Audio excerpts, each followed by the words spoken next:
Hi అండి, welcome to simply bar channel. ఈరోజు recipe రవ్వ లడ్డు అండి. చాలా ఈజీగా టేస్టీగా ఈ రవ్వ లడ్డుని చేసుకోవచ్చండి. వీడియోని ఎక్కడ స్కిప్ చేయకుండా వాచ్ చేయండి. Please like, share and subscribe to simply bar channel. ఇంకా మనం రవ్వ లడ్డు ఎలా చేసుకోవాలో చూద్దాం. ముందుగా స్టవ్ పైకి ఒక ప్యాన్ తీసుకొని అందులోకి 2 స్పూన్స్ వరకు నెయ్యి వేసుకోవాలి. ఈ నెయ్యిలో అరకప్పు వరకు జీడిపప్పు వేసుకొని ఫ్రై చేసుకోవాలండి. ఇవి కొంచెం సగం వరకు వేగిన తర్వాత ఇంకొక పావు కప్పు వరకు ఎండు ద్రాక్షని తీసుకొని బాగా ఫ్రై చేసుకోవాలి. జీడిపప్పు, ఎండు ద్రాక్షలు ఫ్రై అయిన తర్వాత ఇంకొక ప్లేట్లోకి తీసుకొని పక్కన పెట్టేసుకోవాలి. ఆ తర్వాత అదే ప్యాన్లోకి ఇంకొక స్పూన్ వరకు నెయ్యి వేసుకొని నెయ్యి కరిగిన తర్వాత 3 కప్పుల వరకు రవ్వ వేసుకున్నానండి. 3 కప్పుల రవ్వ అంటే నేను ఇక్కడ 1/2 కేజీ వరకు ఉప్మా రవ్వ తీసుకున్నాను. ఈ ఉప్మా రవ్వని నేతిలో బాగా ఫ్రై చేసుకోవాలండి. మనకి కలర్ చేంజ్ అవుతుంది అండ్ ఈ ఉప్మా రవ్వ అనేది పొడి పొడిగా అయిపోతుంది అన్నమాట. కలర్ కూడా గోల్డెన్ కలర్లోకి వస్తుంది. చూస్తున్నారు కదా, ఈ గ్లాస్తోనే నేను ఈ రవ్వ లడ్డును అనేది ప్రిపేర్ చేశాను అనమాట, కొలతలన్నీ. సో ఇట్లాగా కలర్ చేంజ్ అయ్యిద్ది అండ్ స్మెల్ కూడా చేంజ్ అవుతుంది అనమాట ఉప్మా రవ్వ. ఇట్లా బాగా నేతిలో ఫ్రై చేసుకున్న ఉప్మా రవ్వని ఇంకొక ప్లేట్లోకి తీసుకోవాలి. తర్వాత అదే ప్యాన్లోకి 1 స్పూన్ వరకు నెయ్యి వేసుకోవాలండి. అండ్ నేను ఇక్కడ పచ్చి కొబ్బరిని ఒక 2 గ్లాసుల వరకు తీసుకున్నాను అనమాట. ఇక్కడ 1/2 కేజీ ఉప్మా రవ్వకి 2 గ్లాసుల వరకు పచ్చి కొబ్బరిని తీసుకొని ఆ పచ్చి కొబ్బరిని నేతిలో ఫ్రై చేసుకున్నానండి.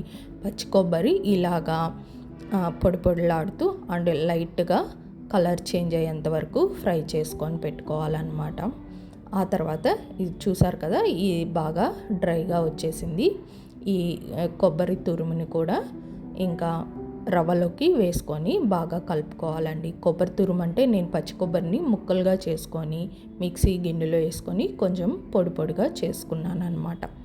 ఇంకా ఆ పొడిని వేసుకున్న తర్వాత డ్రై ఫ్రూట్స్ని అంటే జీడిపప్పు, కిస్మిస్లను కూడా వేసుకొని కలుపుకున్నాను. నెక్స్ట్ ఇంకా షుగర్ పౌడర్ అనేది మేక్ చేసుకోవాలండి. షుగర్ పౌడర్ కోసం నేను ఇక్కడ మిక్సీ గిన్నెలోకి 1.5 గ్లాస్ వరకు షుగర్ తీసుకొని గ్రైండ్ చేసుకుంటున్నానండి. 3 గ్లాసెస్ రవ్వకి 1.5 గ్లాస్ వరకు షుగర్ తీసుకొని పౌడర్ చేసి పెట్టుకున్నాను అనమాట. ఇప్పుడు ఈ షుగర్ పౌడర్ని నేను మొత్తం వేయకుండా కొంచెం కొంచెం రవ్వలోకి వేసుకొని కలుపుకుంటున్నానండి.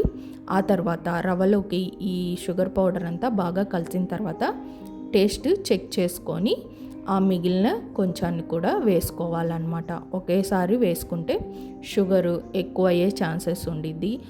సో అందుకని నేను ఇక్కడ సగం సగం వేసుకుంటున్నాను. తర్వాత ఇప్పుడు చూస్తున్నారు కదా, టేస్ట్ చెక్ చేసుకొని మిగిలిన కొంచెాన్ని కూడా వేసుకున్నాను అనమాట. నాకు ఇక్కడ కరెక్ట్గా సరిపోయిందండి. 3 గ్లాసుల వరకు ఉప్మా రవ్వకి 1.5 గ్లాసు షుగర్ పౌడర్ అనేది బాగా సరిపోయింది. ఆ తర్వాత కొంచెం సేపు మూత పెట్టుకొని పక్కన పెట్టేశాను. తర్వాత 1 స్పూన్ వరకు యాలక్కాయల పౌడర్ వేసుకొని బాగా మిక్స్ చేశాను అనమాట. ఇందులోకి 1 గ్లాస్ వరకు మిల్క్, కాచి చల్లార్చిన మిల్క్ అండి.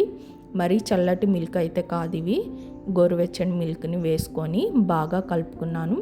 ఈ మిల్క్ కూడా ఒకేసారి వేయకుండా రవ్వలోకి కొంచెం కొంచెంగా వేసుకుంటూ కలుపుకుంటే మనకి షుగర్ అనేది నెమ్మదిగా మెల్ట్ అవుతూ అండ్ కొంచెం సేపు రవ్వలో సోక్ అవుతుంది.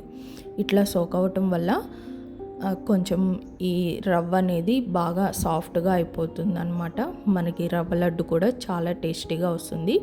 కాకపోతే లైట్గా గోరువెచ్చటి పాలు వేసుకొని చేసుకోండి. తర్వాత ఈ పాలన్నీ వేసి బాగా కలుపుకున్న తర్వాత మూత పెట్టుకొని ఒక 10 మినిట్స్ వరకు వదిలేయండి. 10 నిమిషాల తర్వాత మళ్ళీ ఒకసారి బాగా కలుపుకొని ఇంకా లడ్డు చేసేసుకోండి. ఈలోపు మనకి రవ్వ అనేది సాఫ్ట్గా కూడా అయిపోతుంది. సో చూస్తున్నారు కదా, మంచిగా లడ్డు అనేది మేక్ అయిపోతుంది అనమాట. ఇట్లా మంచిగా రౌండ్ షేప్లో చేసుకొని పక్కన పెట్టేసుకోవచ్చండి. కాకపోతే గాలి అనేది కాస్త తగలనీయకుండా లడ్డూలు అనేవి కట్టేసుకోండి. సో ఇట్లాగా చాలా సాఫ్ట్గా ఉంటుందండి రవ్వ లడ్డు ఈ విధంగా చేసుకుంటే.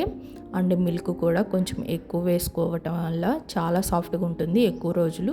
కొన్నిసార్లు డ్రై అయిపోతుంటాయి కదా రవ్వ లడ్డులు. సో ఈ కొలతలతో చేసుకుంటే 1 వీక్ అయినా సరే మీకు రవ్వ లడ్డు అనేది డ్రై ఉండదన్నమాట. సో మీకు ఈ రెసిపీ నచ్చినట్లయితే please like, share and subscribe to simply bar channel. ఈ రెసిపీని మీ ఫ్రెండ్స్కి, ఫ్యామిలీకి షేర్ చేయండి. ఇలాంటి easy and homemade cooking recipes అనేవి సింప్లీ బారు ఛానల్లో ఉంటాయి అన్నమాట. Please support simply bar channel. Thanks for watching.